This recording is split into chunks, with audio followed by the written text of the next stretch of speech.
बोलिए सियावती रामचंद्र की, उमापति महादेव की, पवन सुत हनुमान की, सदगुरुदेव भगवान की, स्वामी शिवानंद जी महाराज की जय हो, स्वामी चिदानंद जी महाराज की जय हो, गंगा माता की जय हो।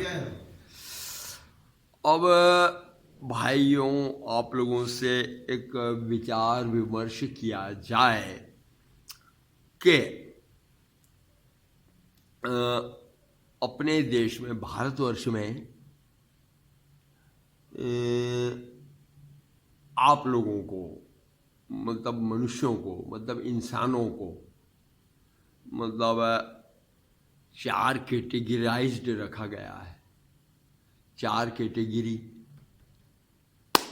तो 4 कैटेगरी का मतलब, कोई बोलते हैं कि जाति पाति की बात मत करो, पर कैटेगरी बोलते ही जाति बन रही है।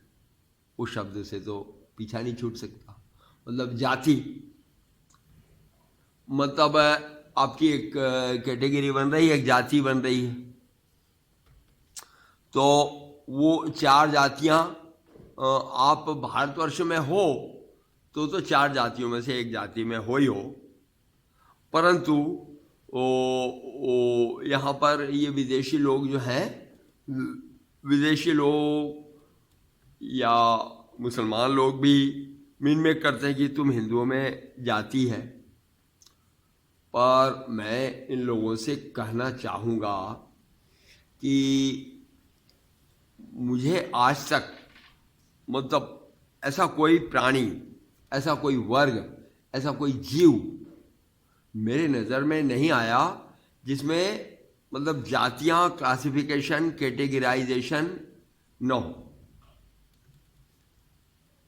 वो चाहे मुस्लिम ही क्यों न हो, वो चाहे लॉस एंजलिस या यूएसए या अमेरिका या स्पेन या ब्रिटेन या जापान या यूएसए, जो भी यहाँ से भी हैं, विदेशी लोग तक कैटेगरी से अलग नहीं है। यहाँ तक कि तुम लोग जनरल की भाषा में क्या हम लोग कहते हैं, घोड़े गधे, एक उससे कर दो, पर घोड़ों की कैटेगरी है कि नहीं?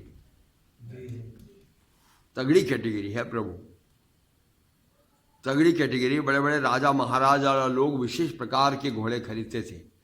महाराणा प्रताप जी का चेतक घोड़ा था, और ये तो घोड़े की अलग अलग, घोड़े, गधे, गधों की कैटेगरी अलग अलग, ऊंटों की कैटेगरी है। और तो और ये जो गाय है, गाय तो गाय है, पर गायों की अलग अलग कैटेगरी है। चिड़ियाओं की, बिच्छुओं की, कौवों की, तोतों की कैटेगरी है। कौवे, बद्रीनाथ तरफ जो कौवा मिलता है वो छोटा होता है, कोयल जैसा होता है, उसका चोंच पीला पीला होता है, वो कौवा है। कहीं सफ़ेद कौवा होता है, कहीं काला कौवा होता है, वो कौवा ब्राउन कौवा होता है। कोई ऐसा विद्वान हो या ऐसा ये करने वाला हो तो हाथ खड़ा करके मेरे को ये 2 श्लोकों को खंडन करके बताए, और वो बोले कि हाँ, ये चीज़ ऐसी जगत में मैंने देखी, इसमें 4 जाति नहीं है, ये 4 नहीं, जाति नहीं है, कैटेगरी नहीं है। वृक्षों पे चले जाओ, भूमि पे चले जाओ, पानी पे चले जाओ, पानी की कैटेगरी, हवा में हवा की कैटेगरी, बोलो। तो भारतवर्ष में मतलब आपको एक कैटेगरी में रखा गया है। और अभी हमने जो अध्ययन या विश्लेषण, विचार विमर्श किया, इससे ये सिद्ध होता है कि पूरे वर्ल्ड कैटेगराइज्ड है, कैटेगरी में है। तो ये मतलब जो विदेश में, चूंकि वहां पर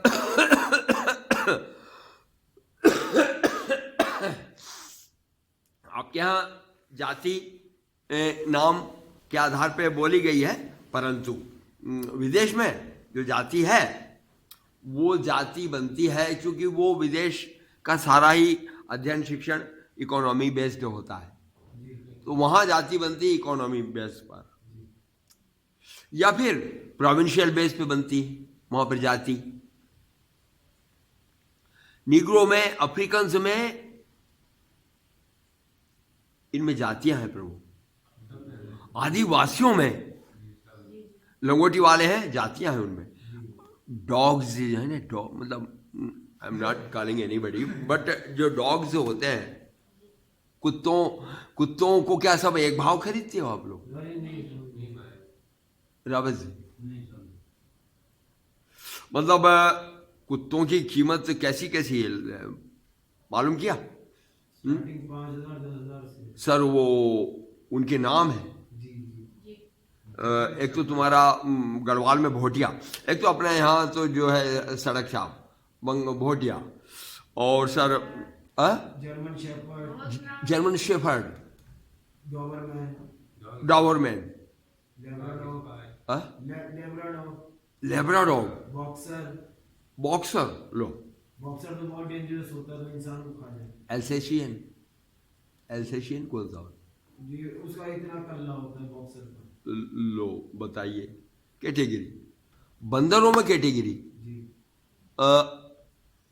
भाई उस व्यक्ति को मैं कितना मानूं जो कहता है कि यार तुम इंडिया में तो जाति बना के रखी। इस्लाम में तो एक अल्लाह को मानने वाले हैं, वहां पर कैटेगराइजेशन है नहीं। बहुत है स्वामी जी, बहुत है उनमें तो सबसे ज्यादा। लो शिया सुन्नी इससे हुआ था, तो हर वक्त होता रहता है। वो उनकी मस्जिद में वो नहीं जाएंगे, उनकी मस्जिद में वो नहीं जाएंगे, फिर मतलब बहुत उनके मतलब ये पीर पैगंबर अपने ये जो है जमाती, और फिर अपने उसमें कई कैटेगरीज हैं, मुल्ला मौलवी शेख पठान, गाजी अलग हो गए। और ये तो फिर जाति से रहित क्या बचा भाई दुनिया में यार। तो फिर यहां पर भगवत गीता का वो श्लोक मुझे जिंदा दिखाई दे रहा है कि पहले तो माता जो जगत व्यापिनी माता है, प्रकृति माता है, या देवी सर्वभूतेषु जाति रूपेण संस्थिता। बोलो सही है कि नहीं? ये श्लोक है ना, या देवी सर्वभूतेषु जाति रूपेण संस्थिता। नमस्तस्यै नमस्तस्यै नमस्तस्यै नमो नमः। बोल। अब ऐसा है कि जाति बाहर मत से जा ढूंढने के लिए, पर अभी जो आप हैं तो अभी तेरी जाति बन रही है। इससे पहले तेरी एक जात थी, तू बच्चा था, मतलब शिशु था, फिर तू क्या कि किशोर बना, फिर तू युवा बनेगा, फिर तू प्रौढ़ बनेगा, फिर तू वृद्ध बनेगा, फिर तू जरा बनेगा, फिर तू, तो ये जाति। अच्छा, हमारे यहाँ भगवान शंकर ने तो साफ पुरुषों की 4 जातियां हैं। पुरुषों की, चलो हम वो जाति पे नहीं न जाते, वो वर्ण है, वर्ण पे बाद में जाएंगे। भगवान, अच्छा भगवत गीता में वर्ण की बात करी है भगवान ने कि चतुर्वर्ण्यम मया सृष्टम। 4 वर्ण जो है वो जिनको जाति जाति करके किया जा रहा है, वो मया सृष्टम। गुण कर्म विभाग योग। गुण और कर्म आपके कर्म और आपके क्वालिटी गुण के आधार पर 4 वर्ण मैंने बनाए हैं। ये भगवत गीता में भगवान माने परम पुरुष कह रहे हैं। तो मैंने बनाए हैं का मतलब ये हुआ कि ये परंपरा, ये थिंकिंग, ये फिलॉसफी बड़ी आदि काल से चली आ रही है, यही मानना पड़ेगा। अब मेरे भाई तो अब बात यह है कि आपको तो फिर क्या हुआ कि लोगों ने कहा कि हम कौन है भैया? और हम अमुक लाल शर्मा हैं। आप कौन है? हम अमुक चंद्र उपाध्याय हैं। हमको आप कौन है? अमुक चंद्र शुक्ला हैं, द्विवेदी हैं, त्रिवेदी। तो जब उन्होंने देखा कि यार भले ही हम द्विवेदी बने, त्रिवेदी बने, चतुर्वेदी बने, इसमें फायदा तो कुछ नहीं। तो फायदा तो काय में है? फायदा तो SC और ST में है। मतलब जॉब मिल रहा है उस पर। तो यहां तक कि बेरोजगारी और पैसे के अभाव में लोग झूठ के आधार पर, मतलब इसको बदलने तक पे भी कई लोग उतारू पाए गए कि उस जाति से क्या करना है या उस वर्ण से क्या करना है, पेट न भरे तो, है ना। तो वो, जबकि वो SC और ST या उन कैटेगरीज में ये देखा गया है कि उनको लगता है कि ब्राह्मण और ये लोग ज़्यादा उच्च होते हैं। तो वो लोग क्या करते हुए पाए गए कि शर्मा, वर्मा आदि टाइटल्स उपयोग करते हुए पाए जाते हैं। खैर, ये जाति का थिंकिंग है और ये गवर्नमेंट ये कर रही है, परंतु अब प्रश्न यह है कि ये 4 जातियां हैं। अब इसको हम लोग शॉर्ट में यदि निपटाना चाहें तो ये जाति का विज्ञान इतना व्यापक है आपके भारतवर्ष में आपके लिए कि आप मालिक हो। आपको फार्मूला दे दिया ना कि चतुर्वर्ण्यम मया सृष्टम गुण कर्म विभाग योग। गुण और कर्म के आधार पर आपको दे दिया है, तो फार्मूला आपके हाथ में है। क्या क्या क्या बदल लो? अपना गुण और कर्म बदल लो, जाति बदल गई। गुण कर्म बदल लो, जाति बदल गई। तो आज के युग में हम क्या देखते हैं? बदलती हुई जातियों का प्रकार देखो। मतलब आज के युग में अधिकांश लोगों को, सबको इकोनॉमिकल इसकी ज़्यादा आवश्यकता पड़ती है। तो आप ये देखो कि दुकानदार या बिजनेस पर जोर सबका है, क्योंकि इकोनॉमिकल अर्निंग के लिए ये इस पर ये जोर अधिकांश लोगों का है। तो अब आप देख ही लीजिए कि यहाँ पर जो किराने की दुकान है वो दुकान किसकी है? वो दुकान का नाम क्या है? Joshi provision store. और यदि जोशी प्रोविजन स्टोर से, जोशी तो ब्राह्मण होते हैं, और ये दुकानदारी करना ये तो व्यवसाय, ये तो वणिक व्यवसायी का काम है। तो फिर मतलब ये कर्म करते करते करते उनमें निसंदेह वणिक के गुण कैटेगरी उत्पन्न हुई ही होगी।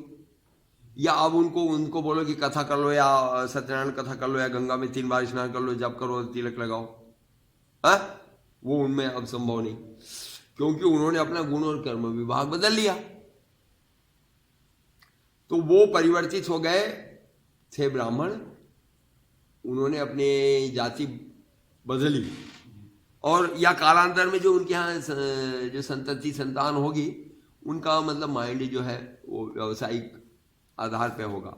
और वहाँ से चल कर के इस पे जाओ।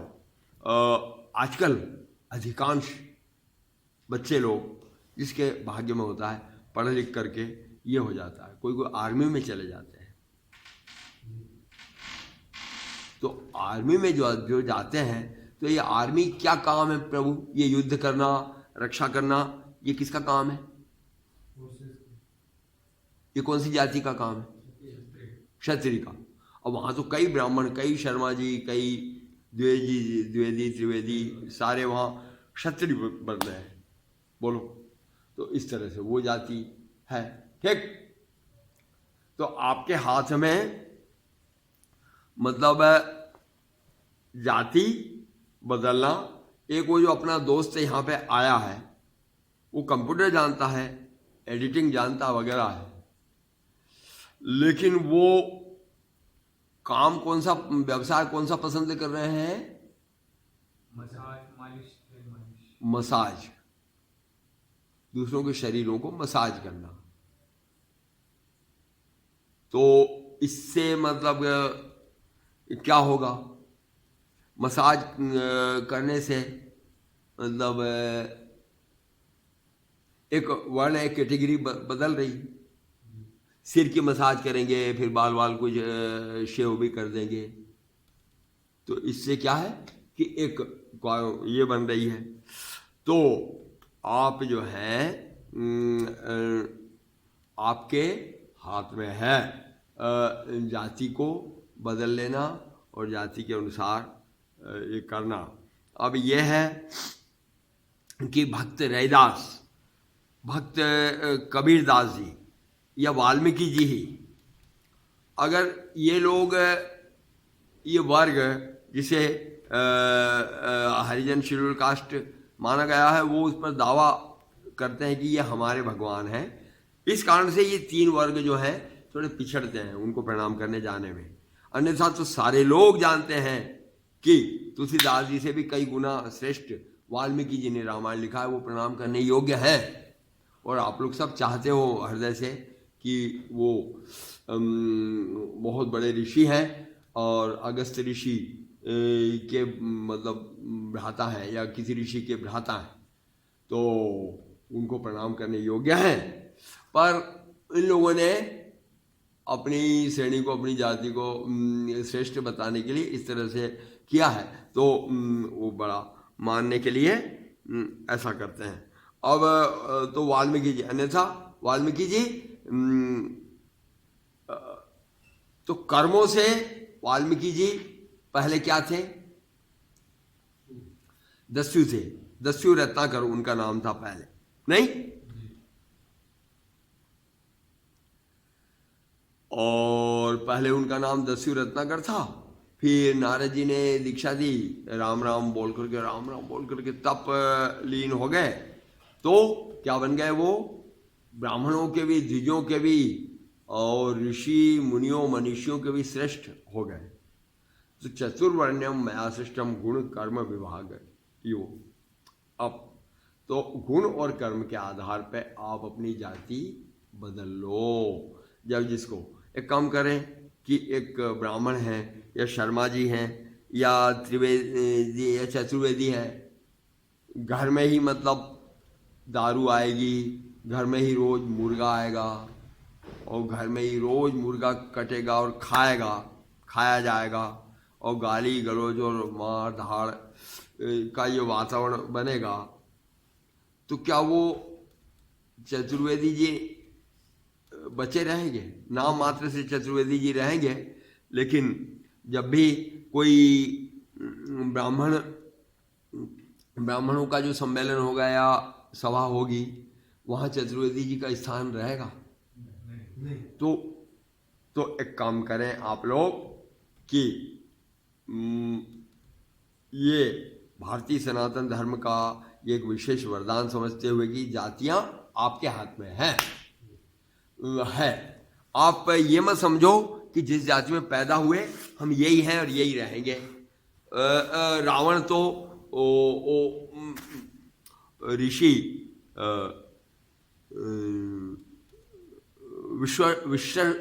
विश्रवा ऋषि के संतान था रावण। तो परंतु अपने कर्मों के कारण से क्या बन गया? नीच बन गया, नीच, राक्षस, नीच उसको कहा जाता है। राक्षस, उसको जलाया जाता है, उसकी कहीं पूजा नहीं होती, उसको कोई तो है हालांकि ब्राह्मण, लेकिन मतलब कर्मों के कारण से, अहंकार के कारण से, प्राकृतिक नियमों को तोड़ने के कारण से उनको राक्षस या असुर या नीच श्रेणी में रखा गया। इसी तो ये है कि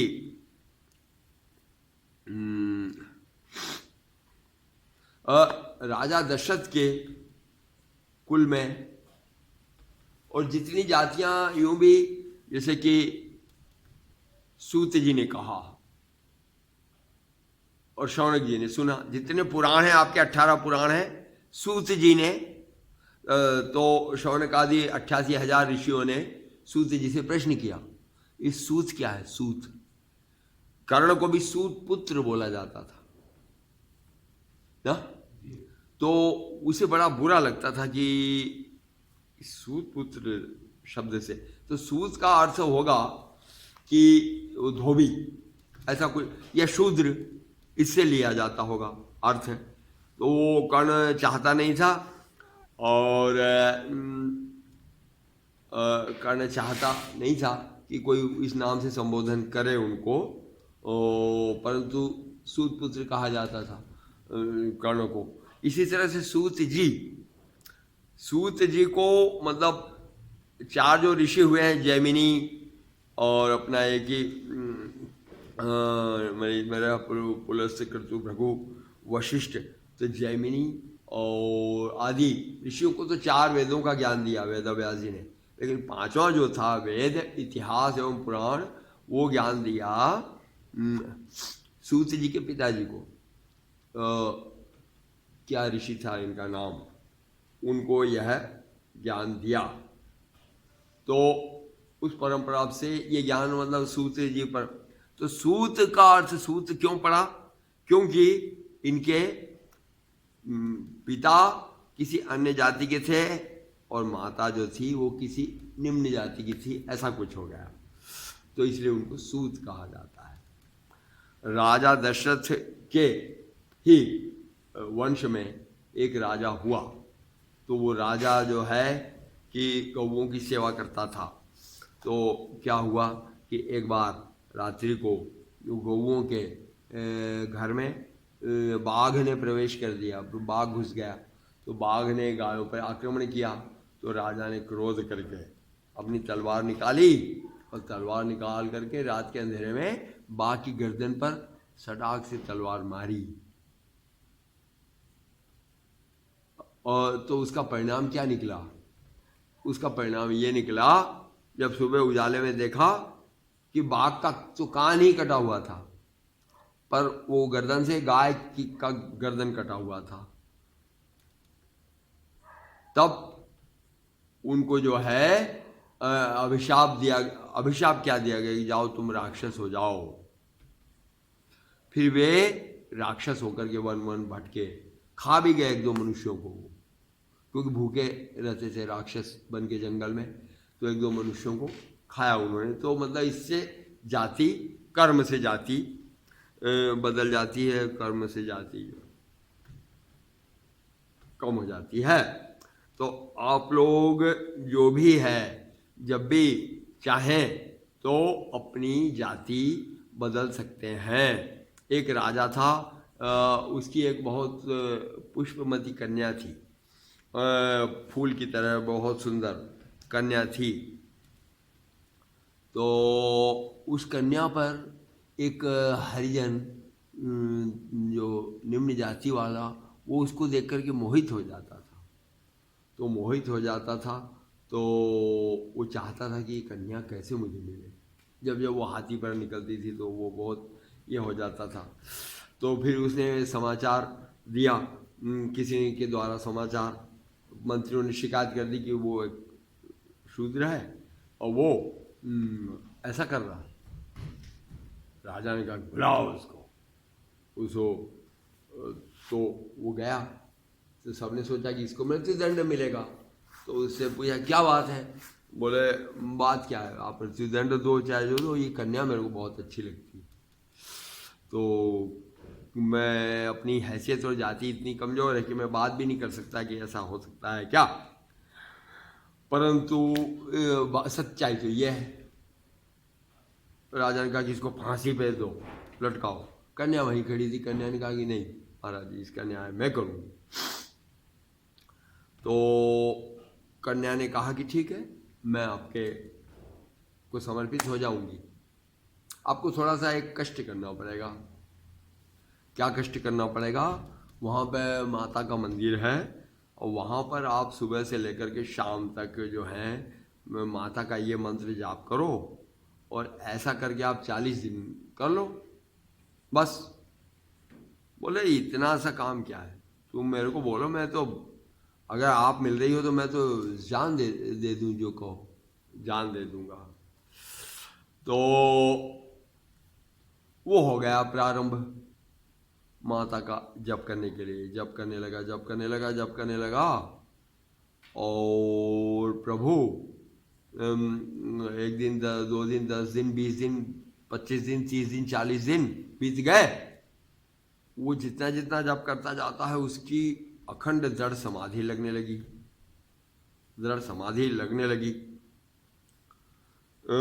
40वें 45वें दिन वो कन्या ने कहा कि वो एक था ऐसा कोई मेरे को चाहने वाला, वो कहाँ गया,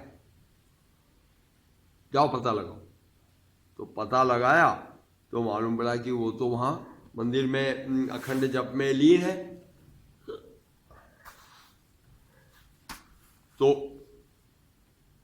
तो उसको बोले उसको बुला के लाओ। तो बोले हमारी हिम्मत नहीं हो रही कि उससे बात करें, वो तो लीन है एकदम। तो लड़की ने कहा कि अच्छा मैं देखती हूँ, मैं जाती हूँ। तो कन्या गई। तो कन्या वो बैठी रही 5-6 घंटे। जब उसकी आंख नहीं खुली जब तक, तो फिर इसको समय शाम हो गई तो इन्होंने पुकारा कि महाराज महाराज महाराज महाराज महाराज महाराज। तो उसने आंख खोल के देखा। हाँ बोले बोलो देवी क्या चाहिए? बोले मेरा निवेदन ये था कि आपने कहा था कि ऐसा ऐसा करना है। तो बोला कि ऐसा है कि देवी मेरे को तो डिस्टर्ब मत करो थोड़ा मैं तो अपने आनंद में हूँ और मैं आपकी तरफ दृष्टि भी करने से मेरे को बहुत बड़ा कष्ट हो रहा है। तो आपको प्रणाम मेरी तरफ से, और आप बहुत कम समय लेकर के निकल चली जाओ। मैं तो अपने आनंद के अमृत के स्रोत को पी रहा हूँ। इतना सा मुंह लेकर के राजा की कन्या वापस आ गई। तो अब कहने को तो वो हरिजन शूद्र था, पर कर्म के कारण से वो पूजनीय हो गया, राजा के दरबार में पूजनीय हो गया सब लोग। पर वो पूजा करने का समय ही नहीं। लोग लालायित हो रहे थे कि हम इन्हें क्या दान करें, क्या पूजन करें, क्या सम्मान करें। तो मेरे प्रभु, हम लोग चाहे तो अपने कर्मों के द्वारा अपनी जाति बदल सकते हैं। इस तरह से आज के प्रवचन को हम लोग जाति मूलक मानते हुए, और वरना तो देखिए आप अगर व्यवसाय में पड़ जाते हैं, ब्राह्मण होते हुए भी या शूद्र होते हुए भी आप व्यवसाय में पड़ जाते हैं तो आप वणिक हैं। और यदि आप पंडित हैं या किसी भी जाति के हो, वैश्य हो, और आपने मांस का, मुर्गी का और दारू का और इसका व्यवसाय खोला है तो आप निस्संदेह शूद्र हो। और या शूद्र के कई व्यापार कर लेते हैं लोग। जूता कंपनी,